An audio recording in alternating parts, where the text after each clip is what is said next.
السلام علیکم ورحمۃ اللہ وبرکاتہ۔ اللہ تعالیٰ کے فضل و کرم، نبی صلی اللہ تعالیٰ علیہ وسلم کی نظر عنایت سے آج ہفتہ وار درس قرآن مجید میں ڈی ایچ اے رہبر کے سامنے نگینہ کے دفتر میں آج کے درس قرآن مجید میں ہمارا موضوع ہے اللہ تعالیٰ قیامت کے دن کا مالک ہے۔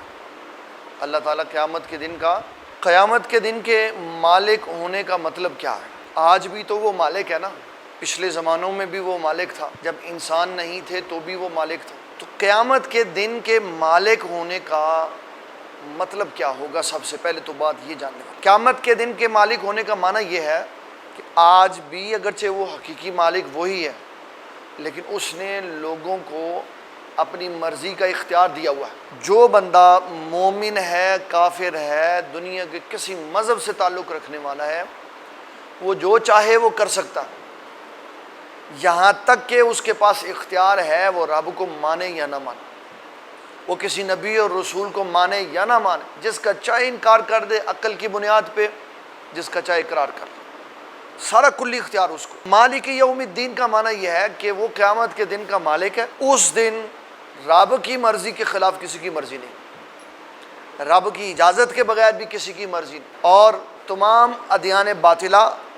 اور ادیان صحیحہ سب اس کے سامنے پیش ہوں گے، جس کے بارے میں وہ جو فیصلہ چاہے گا وہ صادر فرمائے گا۔ کوئی روکنے والا نہیں، کوئی پوچھنے والا نہیں، کوئی اس کو اس کی مرضی کے خلاف کوئی بات کہنے والا نہیں۔ اب اس کا وقوع کیا ہے؟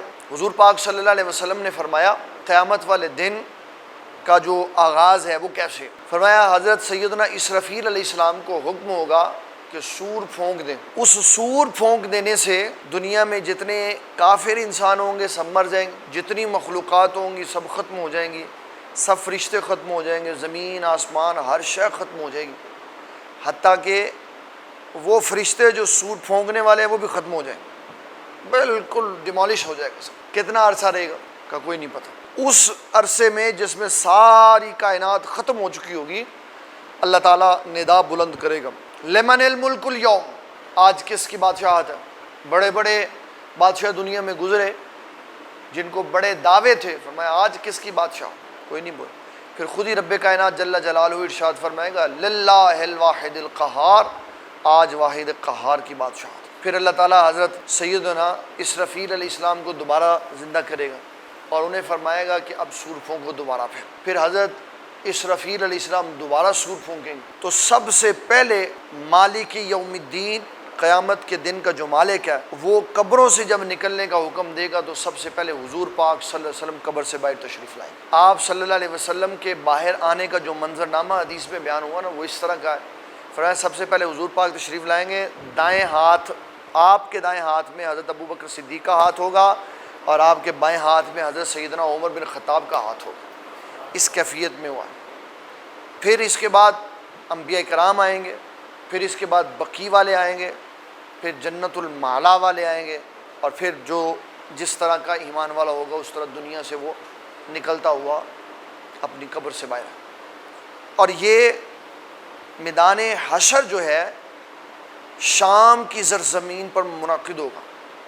یہاں اس کا معنی یہ نہیں ہے کہ سب ملک شام جائیں گے، اس کا مطلب یہ ہے کہ جو سینٹر پوائنٹ ہے آج دنیا میں شام، اس جگہ کے اوپر اللہ تعالیٰ میدان حشر لگائے گا۔ اس سے اوپر کتنا چلے جاتے ہیں، کہاں جا کے ہوتا ہے یہ نہیں پتہ، لیکن اس جگہ کا اگر دائرہ کار زمین کے حساب سے دیکھیں تو وہ ملک شام کی سرزمین بنتی ہے، جس کے اوپر اللہ تبارک و تعالیٰ جل جلالہ حشر کا میدان ہے۔ زمین بدل دے گا۔ قرآن مجید میں اس کی آیت ہے یوم تبدل الارض غیر الارض، کہ ہم نے اس زمین کو دوسری کے ساتھ بدل دینا۔ یوم کا مطلب کیا ہے؟ اس دن، وہ جو ایک خاص دن آئے گا نا، اس دن ہم اس زمین کو دوسری زمین سے بدل دیں۔ ابھی یہ زمین معدنیات اور مٹی کے اوپر ہے، پانی اس کے نیچے ہے، اوپر یہ زمین ہے، اور حشر کے میدان میں زمین رسول اللہ صلی اللہ علیہ وسلم فرماتے ہیں تانبے کی ہوگی، تانبے کی۔ اور دوسرا اس کا منظرنامہ یہ سنایا کہ سورج قریب آ جائے گا۔ اس وقت سورج چوتھے آسمان پہ ہے اور اس کا ظاہر اللہ کے عرش کی طرف ہے اور اس کی پشت زمین کی طرف ہے۔ تو یہ اتنی شدت والی حدت بھیجتا ہے کہ یہاں دنیا میں لوگوں کو گرمی کی شدت کی وجہ سے عذاب آیا ہو۔ اس کے اندر دو کوالٹیز بیان ہوئی، ایک اس کے ظاہر کی، ایک اس کے باطن۔ ظاہر اس کا لوگوں کو فیض دے رہا ہے، اور باطن اس کا جب گھوم کے اللہ کے عرش کے نیچے آتا ہے تو اس کو سجدہ کرتا ہے۔ پھر حضور پاک صلی اللہ علیہ وسلم فرماتے ہیں جب اس کو اللہ تعالیٰ سجدے کی اجازت دیتا ہے تو سجدہ کرتا ہے، جس دن اجازت نہیں ملے گی اس دن یہ دوبارہ وہیں سے مغرب سے واپسی طلوع ہو جائے اور وہ توبہ کا دروازہ بند ہو جائے۔ تو یہ آ جائے گا 1 میل کے فاصلے پر، 1 میل کے، ابھی چوتھے آسمان سے روشنی بھیج رہا ہے، پھر یہ میل کے فاصلے پہ آ جائے۔ اس وقت کی کیفیت حدیث میں بیان ہے کہ زبانوں کا کیا حشر ہوگا، جلدوں کا کیا حشر ہوگا۔ اس زمین کا جو تانبے کی ہوگی تو سورج کی حدت کی وجہ سے سرخ ہو چکی ہوگی، اس پہ کھڑے ہونے والوں کے پاؤں کس طرح جھلسیں گے۔ یہ ایک ایک بات نبی صلی اللہ علیہ وسلم نے بیان کی۔ جو بھی ہوگا، جو بھی ہے، جس کو اللہ تعالیٰ نے روح اور جسم کے ساتھ وابستہ کر دیا، یعنی جو 42 ڈیز اپنی اصل میں وقت گزار آیا، اس کو اللہ تبارک و تعالی حشر کے میدان میں لائے گا۔ جس کی روح بن گئی، جس کے جسم کے ساتھ اس کو وابستہ کر دی گیا، چاہے وہ بنا، چاہے وہ پورا نہیں بنا، چاہے وہ بننے کے بعد فوت ہو گیا، چاہے وہ بننے سے پہلے فوت ہو گیا، روح جس کے اندر چلی گئی، جس کا دل دھڑکنا شروع ہو گیا، حشر کے میدان میں ہر اس انسان کو اللہ تعالیٰ لے کے آئے، چاہے اس کو ذبح کر دیا گیا، چاہے ابورشن کر دیا گیا، چاہے جو بھی کر دیا گیا، ہر صورت میں اس کو اللہ تعالیٰ میدان حشر میں لے آئے۔ یہ اس کی کاریگری ہے کہ کون کہاں گیا تو اس کو بھی وہاں سے لے آئے۔ پھر لوگوں کے وہاں آنے پر مختلف احوال ہوں گے۔ حضور پاک صلی اللہ تعالیٰ علیہ وسلم ارشاد فرماتے ہیں بعض بندے قبروں سے نکلیں گے بغیر لباس کے ہوں گے، ایسے ہی میدان حشر میں آ جائیں۔ بعض لوگ قبروں سے نکلیں گے تو ان کو لباس پیش کیا جائے گا، اور بعض لوگ قبروں سے ہی اعلیٰ ترین لباس میں نکلیں گے، جس طرح کہ کہا کہ حاجی اپنی قبر سے جب اٹھے گا تو حالت احرام میں اٹھے گا۔ یہ نہیں ہوگا کہ وہ بغیر احرام کے ہوگا، باہر آئے گا تو اس کو احرام پہنایا جائے گا، اندر سے احرام سے نکلے گا۔ اور فرمایا مجاہد جو میدان جہاد میں شہید ہوا وہ بھی اپنے ہی قبر کے اندر سے ایسے باہر نکلے گا کہ جیسے وہ آج ہی میدان جہاد کے اندر شہید ہوا تھا اور اسی لباس میں گیا تھا تو اسی لباس میں اللہ اٹھا۔ انبیاء کے معاملات میں جو لوگ مس گائیڈ ہو جاتے ہیں نا کہ انبیاء کرام قبروں سے نکلیں گے ان کو لباس پیش کیا جائے گا، تو اس کا قطعی یہ مطلب نہیں کہ وہ بے لباس ہوں گے، وہ اپنی قبروں میں اعلیٰ ترین لباسوں میں ہوں گے، جن کو اللہ چاہے گا انہی لباسوں میں لے آئے گا حشر کے میدان میں، اور جن کو رب اور مزید عزت عطا فرمانا چاہتا ہوگا ان کو باہر نکلنے کے بعد نیا لباس پیش کیا جائے گا۔ جیسے ہمارے آقا کریم صلی اللہ علیہ وسلم کے بارے میں آتا ہے کہ آپ اپنے لباس مبارک میں قبر سے باہر تشریف لائیں گے تو آپ کو نیا لباس پھر پیش کیا جائے گا۔ یہ خاص آپ کا پروٹوکول ہوگا کہ میدان حشر کے لیے آپ کو لباس علیحدہ پہنایا جائے گا۔ پھر لوگ اپنے اپنے حساب سے اپنے اپنے بستیوں سے نکل کے، اور ایک بڑا خوبصورت منظرنامہ یہ بھی ہے کہ نبی صلی اللہ علیہ وسلم اپنی قبر شریف سے نکلنے کے بعد سب سے پہلے نکلے کس کے ساتھ؟ ابو بکر و عمر کے ساتھ، لیکن نکلنے کے بعد سب سے پہلے آپ جس کو تلاش کریں گے وہ سیدہ خدیجۃ الکبریٰ ہوں گی۔ اور سیدہ خدیجۃ الکبریٰ کدھر ہے؟ مکۃ المکرمہ میں۔ حضور کدھر ہے؟ مدینۃ المنورہ۔ پھر نبی صلی اللہ علیہ وسلم اپنی قبر شریف سے باہر نکلیں گے اور مکۃ المکرمہ کا ارادہ فرمائیں گے کہ میں سب سے پہلے سیدہ خدیجۃ الکبریٰ کو وہاں سے لے کے آؤں، اور ادھر سے سیدہ خدیجۃ الکبریٰ نکلیں گی، کیونکہ بقیع کے بعد جو قبرستان سب سے پہلے خالی ہوگا وہ جنت المعلا کا ہے، مکۃ المکرمہ، تو وہ بھی ادھر سے باہر نکلائیں گے، اور وہ جلدی کریں گی کہ میں جلدی رسول اللہ صلی اللہ علیہ وسلم کے پاس مدینہ میں پہنچ جاؤں۔ تو مکہ اور مدینہ کے درمیان میں ان کی پھر اللہ تعالیٰ ملاقات کروائے گا، وہ ادھر سے آ رہی ہوں گی، یہ ادھر سے تو وہاں بھی ایک بڑی محبت کی داستان ہوگی۔ یہ سارا کچھ حدیث کے اندر موجود ہے جو ہمارے مفسرین نے، محدثین نے پورا بیان کیا۔ تو حضور پاک صلی اللہ علیہ وسلم کے فرمان کے مطابق سب لوگ اپنی اپنی کیفیات کے مطابق نکلیں گے، اور جہاں جہاں جس کو جتنی توفیق بخشی جائے گی۔ توفیق بخشنے کا کیا مطلب؟ کوئی نکلے گا دنیا میں بڑا تگڑا ہوگا، بڑا پہلوان ہے، لیکن اپنی بد اعمالیوں کی وجہ سے چل نہیں سک رہا ہوگا، تو وہ لنگڑاتے ہوئے، گھسٹتے ہوئے، سرین کے بال گھسٹ کر وہ میدان معاشر میں پہنچے گا۔ اور بہت سارے دنیا میں ایسے زندگی گزارنے والے جو نحیف اور کمزور ہو چکے ہوں گے، یہاں تک کہ دنیا میں وہ خود چل نہیں سکتے ہوں گے، لوگ ان کو سہارے سے چلاتے ہوں گے، لیکن اعمال اور کردار بڑا بلند ہوگا۔ تو جب وہ قبروں سے نکلیں گے تو ان کے لیے شاہی سواریاں لگی ہوں گی، پھر ان کو ان کے مقام اور مرتبوں کے مطابق وہاں جا کر بٹھایا جائے گا۔ یہ ہمارے آقا کریم صلی اللہ تعالیٰ علیہ وسلم آپ نے ارشاد۔ اب میں آپ کو بھی بالترتیب اس کی کچھ باتیں عرض کرنا چاہتا ہوں عقیدے کے اعتبار سے۔ نمبر 1، وقوع قیامت اور وجود محشر یہ نص قطعی سے ثابت ہے۔ جو شخص قیامت کا منکر ہو اور جو شخص حشر کے میدان کا منکر ہو وہ شریعت اسلامیہ کی روح سے کافر ہے، شریعت اسلامیہ کی روح سے بد عمل نہیں ہے، بے دین نہیں ہے، کافر ہے۔ کیوں؟ ان دونوں چیزوں کا تعلق رسول اللہ کی حدیث سے ہے، اور حضور پاک صلی اللہ علیہ وسلم کی حدیث اور قرآن مجید کی آیات، ان دونوں کا انکار کفر ہے۔ لہٰذا یہ بات ذہن میں رکھنی ہے کہ حشر کا انکار اور موت کے بعد جی اٹھنے کا انکار یہ دونوں کفر ہے۔ اس کے بعد دوسری اہم بات، اہم عقیدہ کہ اللہ تعالیٰ جو حساب و کتاب لے گا وہ روح کا نہیں ہوگا، صرف روح کا نہیں ہوگا، یا اللہ تعالیٰ صرف جسم کا حساب نہیں لے گا بلکہ روح اور جسم اکٹھے ہوں گے تو اللہ تعالیٰ حساب لے گا، اور وہی روح ہوگی جس کو اللہ نے عالم ارواح میں اس جسم کے لیے بنایا، اور جسم بھی وہی ہوگا جو جسم دنیا میں زندگی گزار کے آیا ہے۔ اس کو کوئی جسم مثالی نہیں دیا جائے گا، اس کو کوئی نیا جسم نہیں دیا جائے گا، اس کو کوئی متبادل شے نہیں دی جائے گی، بلکہ وہی جسم ہوگا جس کے ساتھ یہ دنیا میں۔ اور ایک اور بات میں یہاں عرض کرنا چاہتا ہوں، جو دنیا میں فزیکلی کنڈیشن کے اعتبار سے انفٹ ہے یا ڈسیبل ہے یا وہ پریشان کن معاملات میں زندگی گزار رہا ہے، صالح ہوگا تو حشر کے میدان میں یہ شے اس کا عذر نہیں بنے گی۔ وہاں کی جو معذوری ہے وہ اعمال بد کی وجہ سے ہو۔ دنیا میں اگر کوئی چل نہیں پا رہا اپنے بڑھاپے کی وجہ سے، تو حشر میں اگر وہ دنیا میں صالح اعمال والا ہوا تو حشر میں اس کو چلنے کے لیے کسی شے کی ضرورت ہے،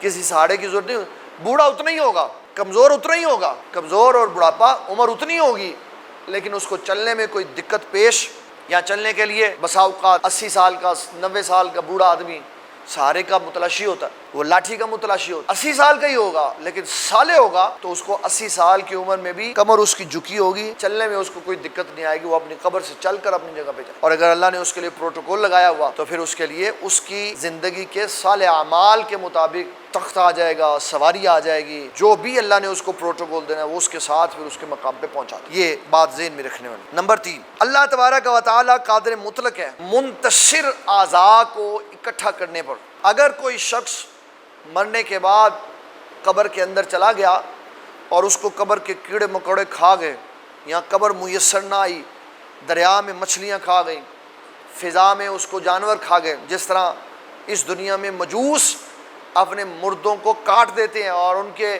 گوشت اور ان کی چمڑیاں گدے کھا جاتی ہیں، ان کا کانسیپٹ ہے کہ کھا گئے تو ختم۔ رب کائنات جل جلالہ قادر مطلق ان سارے اعضاء کو، چاہے وہ کسی کے پیٹ میں ہے پھر وہ بھی مر گیا، وہ بھی کسی کے پیٹ میں چلا گیا وہ بھی مر گیا، کائنات کا خالق و مالک ان کو اکٹھا کرنے کی صلاحیت رکھتا ہے۔ پھر فرمایا، کہا کوئی پیدل آئیں گے، کوئی سوار ہو کے آئیں گے، ایک سواری پہ ایک آئے گا، ایک سواری پہ 2 آئیں گے، ایک سواری پہ 10 بندے سوار ہو کر بھی آئیں گے۔ کافر منہ کے بل گھسٹتا ہوا آئے گا، چاہے دنیا میں جتنا مرضی طاقت والا ہو کافر۔ اور کہا جو اپنی قبر سے باہر نکلے اور حشر کے میدان کی طرف نہیں لپکے گا کہ میں نے نہیں جانا، میں ادھر ہی بیٹھا ہوا ہوں، تو اللہ تعالیٰ ایک آگ کو حکم دے گا کہ وہ ایسے کر کے چکر لگائے گی، اور جو کوئی قبر سے کہیں باہر نکلا ہوا پیچھے رہ گیا، آگ اس کو گھسیٹ کے پھر اندر لے کے آئے گی، حشر کے میدان کے اندر اس کو لایا جائے۔ یہ نبی صلی اللہ تعالیٰ علیہ وسلم نے ارشاد فرمایا۔ جگہ میں نے بتا دی، ملک شام، زمین تانبے کی اور سورج 1 میل کی مسافت پر ہوگا۔ اور پھر فرمایا کہ اس کیفیت میں کھڑے لوگ پسینے سے شرابور ہوں، سارے وہ جن کے اوپر سورج کی تپش آ رہی ہو۔ بہت سارے لوگ اللہ کے عرش کے سائے میں ہوں، بہت سارے لوگ انبیاء کے ساتھ ہوں۔ مثلا حضور پاک صلی اللہ علیہ وسلم نے فرمایا، دیانتدار تاجر، سچ بولنے والا تاجر قیامت والے دن رب کائنات جل جلالہ کی عنایت سے انبیاء کی صف کے ساتھ کھڑا ہوگا۔ یعنی تجارت اتنی اہم ہے کہ تجارت کے اندر دغا دینا، دھوکہ دینا، فراڈ مارنا اتنا بڑا عیب ہے کہ انبیاء کی صف چھوٹ جاتی ہے۔ اور جو سچائی سے کام لے وہ یہ نہ دیکھے کہ اس سے فلان ناراض ہو جائے گا، چاہے جو مرضی ناراض، سیدھی بات کرے بھائی، سیدھی بات کرے۔ بات یہ ہے، ایسے ہے مسئلہ، آپ کو ورق کھاتا ہے تو کام کر لیں، نہیں تو اس چیز میں یہ مسئلہ ہے، یہ ایسے ہے، یہ ایسے ہے۔ تو فرمایا سچا تاجر قیامت والے دن نبیوں اور صدیقوں کے ساتھ کھڑا ہوگا، ان کی صف کے ساتھ۔ پوری کتب حدیث میں 2 بندوں کا ذکر آیا ہے جو نبیوں کے ساتھ کھڑے ہوں۔ نمبر 1 سچے تاجر، اور نمبر 2 داعی اور مبلغ، جنہوں نے اپنی زندگیاں انبیاء اور رسولوں کے مشنوں پہ گزاری۔ لوگوں کے پاس گئے، خدمت اسلام کی، لوگوں کو حق کا پیغام پہنچایا، جاہلوں کو ایمان کی روشنی دی، وہ انبیاء کے ساتھ صفوں میں کھڑے ہوں۔ پھر علامہ جلال الدین سیوطی رحمۃ اللہ تعالیٰ علیہ نے ایک رسالہ لکھا ہے، عرش کا سایہ پانے والے لوگ۔ علامہ محمد بن اسماعیل بخاری رحمۃ اللہ تعالیٰ علیہ نے 7 بندوں کا ذکر کیا جو قیامت والے دن اللہ کے عرش کے سائے کے نیچے ہوں گے۔ علامہ جلال الدین سیوطی رحمۃ اللہ تعالیٰ پوری کتب حدیث میں سے اکٹھے کر کے اس رسالے میں جمع کیے کہ اللہ کے عرش کے سائے کو پانے والی خوش نصیب شخصیات کی تعداد 70 ہے۔ 70 کام ہیں جو کوئی مسلمان کر لے گا تو اللہ تعالیٰ اس کو عرش کا سایہ عطا فرمائے۔ اس کو آپ محسوس کریں، کسی دن گرمی میں نکل کے درخت کی اہمیت کو یا گاڑی کے ٹھنڈے اے سی کو، باہر آگ برس رہی ہو، گاڑی میں کتنی ٹھنڈک ہے، تو پھر آنکھیں بند کر کے سوچیں کہ حشر کے میدان میں اگر تانبے کی زمین پہ کھڑا ہونا پڑا تب کیا حشر ہوگا، اور اگر رسول اللہ صلی اللہ علیہ وسلم کے دامن رحمت میں کھڑا ہونا پڑا تو کیا مزہ آئے گا۔ تو یہ پیکیجز اللہ تعالیٰ نے بتائے ہیں۔ پتہ کیوں بتائے؟ بڑے غور سے سنیے بات، اللہ نے یہ کیوں بتایا؟ حالانکہ امتحان انسین ہوتا ہے، نظام سارا خفیہ ہوتا ہے، میں نے یہ امتحان لینا ہے، میں نے یہ پوچھنا ہے، یہ کیوں بتا دیا؟ اس لیے کہ اللہ کو چیلنج کیا ہے شیطان نے کہ میں نے تیرے بندوں کو گمراہ کرنا ہے۔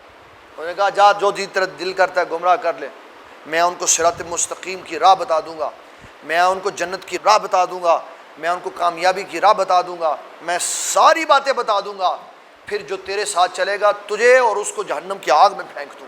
ہمیں بچانے کے لیے اس نے ایک ایک بات بتا دی، یہ کام کر لو، یہ کر لو، یہ کر لو، یہ کر لو، کوئی کام کر لو ایسا بچنے والا، تو کہا میں تمہیں بچا کے جنت میں بھیج دوں، کوئی ایک کر لو۔ 70 ہے۔ اور ہمارے جامعہ یوسفیہ کے مفتی حضرت علامہ مولانا مفتی آصف یوسفی صاحب نے علامہ جلال الدین سیوطی کے اس رسالے کا ترجمہ کیا ہوا ہے، اور وہ سیدھا راستہ کے اندر موجود ہے، سابقہ جلدوں کے اندر۔ کوئی بندہ اس کو پڑھنا چاہے تو اس کو وہ مشترکہ بھی مل سکتا ہے واٹس ایپ کے اوپر۔ یہ علامہ جلال الدین سیوطی نے مہربانی کی اور امت کو یہ مشترکہ کام اکٹھا کر کے دے دی۔ اچھا، اب اس کی گرمی کے اثرات جن پہ ہوں گے، جو تختوں پہ ہوں گے، جن کے اوپر سایہ ہوگا، ان کو تو کوئی اثر نہیں ہوگا۔ اب جو ادھر والے ہوں گے ان کو کیا اثرات ہوں گے؟ گرمی لگے گی، پیاس لگے، وہ سامنے بہتا ہوا حوض کوثر نظر آئے گا، لیکن وہاں ایسے آنکھ کر کے جانے کی اجازت نہیں ہوگی۔ میزان نظر آ رہا ہوگا لیکن خاموش ہے کیونکہ حساب و کتاب نہیں شروع ہو رہا۔ آدھا دن گزرے گا، آدھا دن گزرے گا ایسے ہی، اور آدھا دن کتنا؟ 25,000 سال کا آدھا دن۔ ابو بکر صاحب اس وقت دنیا کو آباد ہوئے ہوئے زیادہ سے زیادہ جو وقت گزرا ہے وہ 9,000 سال ہے۔ ساری صحیح وغیرہ صحیح روایات ملا لی جائے نا تو آدم علیہ السلام سے لے کے آج تک کا جو زمانہ ہے 9,000 سال کراس نہیں کر کے گیا۔ 9,000 سال تو اس دن کی، ایک دن کی مقدار 50,000 سال کے برابر ہے، اور 25,000 سال کا وقت ایسے ہی گزرے گا کہ جھلستی ہوئی گرمی اوپر سے ہوگی، نیچے سے پاؤں جلا رہے ہوگی زمین، پیاس کی شدت ہوگی، بلک رہے ہوں گے، اور پھر یہاں تک بیان کیا گیا کہ اس دن اتنی سختی ہوگی، ایسے محسوس ہوگا کہ بچے جوان ہو کے بوڑھے ہو گئے، اس قدر خوف کی کیفیت۔ پھر کچھ لوگ وہاں پہ گفتگو کریں گے، کیا کریں؟ تو ان میں سے جو سیانے ہوں گے وہ کہیں گے اللہ تعالیٰ نے آدم علیہ السلام کو سب سے پہلے بنایا تھا، ساری کائنات کے ابو جان ہیں، تو چلو ان کے پاس چلتے ہیں۔ لوگ اکٹھے کریں گے، اب کہاں وہ، کہاں آدم علیہ السلام، کہاں وہ؟ مسجد میں 2,000 بندے کی گنجائش ہو تو 2,000 ہی آ جائیں، تو ایک کونے سے دوسرے کونے میں جانا مشکل ہوتا ہے، ایک کونے سے دوسرے کونے میں جانا مشکل ہوتا ہے۔ حاجی میدان عرفات میں کھڑا ہو تو کوئی کہے میں فلانے ستون کے پاس ہوں آ جاؤ، تو گھنٹوں نہیں وہ پہنچ سکتا، وہاں جانا ہی کام ہے۔ عمرہ کرتے ہوئے کوئی کہہ دے میں باب فہد پہ کھڑا ہوں، وہ کہتا ہے میں وہ باب عبدالعزیز پہ کھڑا ہوں، مشکل ہو جاتی ہے ڈھونڈتے ہوئے۔ اب وہ بندے ڈھونڈیں گے حضرت آدم علیہ السلام کدھر ہیں، پورا لاؤ لشکر جائے گا، آدم علیہ السلام کی بارگاہ میں عرض ہوگی آپ ابو البشر ہے، اللہ کی بارگاہ میں عرض کر، وہ کہیں گے اذهبوا الی غیر، کسی اور کے پاس، اذهبوا الی نوح، جاؤ نوح علیہ السلام کے پاس چلے جاؤ، وہ سب سے پہلے رسول ہیں، ادھر پھر ادھر سے ادھر، پھر ادھر سے ادھر، پھر ادھر سے ادھر۔ یہ کیا ہے؟ اعلیٰ حضرت رحمۃ اللہ علیہ فرماتے ہیں خلق پھری کہاں سے کہاں تمہارے لیے، خلق پھری کہاں سے کہاں، آدم سے لے کے عیسیٰ تک جو لوگ پھرے، آدم سے لے کے عیسیٰ تک، وہ کس کے لیے؟ فرمایا میرے حبیب آپ کے لیے، کیونکہ ہمیں پتہ ہے آج ہمیں پتہ ہے، آج گنہگار مسلمان کو بھی پتہ ہے قیامت والے دن کس نے کام آنا ہے؟ رسول اللہ نے کام آنا ہے۔ کس نے کام آنا ہے؟ رسول اللہ صلی اللہ علیہ وسلم نے کام آنا ہے۔ اس دن اللہ تعالیٰ یہ بات لوگوں کے ذہنوں سے نکال دے گا۔ کیوں؟ اس لیے کہ اگر کسی کو یاد ہوا کہ حضور نے کام آنا ہے، وہ حضور کے پاس جائے گا، آدھی قوم آدم کے پاس جائے گی، آدھی نوح کے پاس جائے گی، تو ایک سٹانس ختم ہو جائے گا، ایک یونٹی ختم ہو جائے گی، جو شان اللہ نے دکھانی وہ ختم ہو جائے گی۔ سب کے ذہنوں سے محو کر دیا، پہلے آدم کے پاس، پھر نوح کے پاس، پھر موسیٰ، پھر عیسیٰ، پھر ابراہیم، پھر چلتے چلتے چلتے چلتے حضرت عیسیٰ علیہ السلام کے پاس آئیں گے، تو عیسیٰ علیہ السلام کہیں گے اذهبوا الی محمد صلی اللہ علیہ وسلم۔ پھر حضور پاک صلی اللہ علیہ وسلم کی بارگاہ میں آئیں گے، آپ فرمائیں گے انا لہا، آج کے دن کے لیے اللہ نے مجھے ہی پیدا فرمایا۔ پھر ایک مشکات کی حدیث ہے، آپ نے فرمایا انا خطیبہم اذا انصتوا، فرمایا جب ساری کائنات خاموش ہوگی، کوئی بولنے کی صلاحیت نہیں رکھتا ہوگا، تو اس دن سب سے پہلے خطاب میں کروں گا۔ سب سے بڑے خطیب کون ہیں؟ ہمارے آقا پاک صلی اللہ علیہ وسلم۔ یہ شعلہ بیانی سب دنیا والی ہے، اصل خطاب وہ ہے جو نبی صلی اللہ علیہ وسلم ساری کائنات کا بڑا خطاب فرمائیں گے۔ جب میں غفیر ہوگا حشر کے میدان میں، تو حضور صلی اللہ تعالیٰ علیہ وسلم فرماتے ہیں اللہ تعالیٰ مجھے کچھ الفاظ یاد کروائے گا، صفت و ثنا، فرمایا وہ اس خاص وقت کے لیے ہوں گے، اس سے پہلے کبھی نہیں وہ کسی کو پتہ چلا، اور جو میں اس وقت اللہ کی تعریف کروں گا جو اللہ ہی سکھائے گا، فرمایا ایسی اس سے پہلے اللہ کی تعریف بھی کسی نے نہیں کی۔ تو پھر نبی صلی اللہ علیہ وسلم آواز فرمائیں، پھر اللہ تعالیٰ سے اجازت طلب کریں گے، مولا اجازت دے میں تجھے سجدہ کروں، پھر سجدہ ہوگا اور لمبا ترین سجدہ ہوگا۔ اللہ تعالیٰ خود کلام فرمائے، ارفع راسک یا محمد، اے میرے پیارے محبوب صلی اللہ تعالی وسلم اپنا سر اٹھائیں، سلطوطا اشفا تو شفا، آپ جس کی سفارش کریں گے قبول کی جائے گی، جس کے بارے میں سوال کریں گے جو مانگیں گے وہ دیا جائے گا، شفاعت کبریٰ کھل جائے گی۔ شفاعت، اب یہ کام کھل گیا، اب وہ حوض کوثر والے ادھر ڈیوٹیوں پہ چلے گئے، میزان والے ادھر چلے گئے، بات کھل گئی، چلو جی صاحب شروع کرو، پل صراط کے اوپر ڈیوٹیاں لگ گئی، میزان پہ لگ گئی، حوض کوثر پہ لگ گئی، نامہ اعمال دیے جا رہے ہیں، کسی کو دائیں کسی کو بائیں، کسی کو دائیں کسی کو بائیں، اعضائے وضو چمک رہے ہیں، سارے کام یکدم ایسے ہوگا کہ جیسے حکم ملنے کی دیر ہے نا، تو پہلے لائٹیں بند تھیں، تو یکدم سب کاؤنٹر جتنے بھی لگے ہوں گے سب پہ لائٹیں جگمگانے لگ جائیں گے، ہر کاؤنٹر کے اوپر جس جس کی ڈیوٹی ہوگی، جو جو فرشتہ ہوگا چمکنے لگ جائے گا اور اس کی ڈیوٹی نظر آ جائے گی۔ کوئی صاحب و کتاب دے رہا ہوگا، صحابہ نے پوچھا حضور کہاں تلاش کرے؟ فرمایا مجھے حوض کوثر پہ دیکھ لینا۔ کہا حضور اگر وہاں نہ ہو؟ تو فرمایا مجھے پھر میزان پر دیکھ لینا۔ عرض کی حضور آپ وہاں پہ بھی نہ ہو؟ تو فرمایا پھر مجھے پل صراط پہ دیکھ لینا۔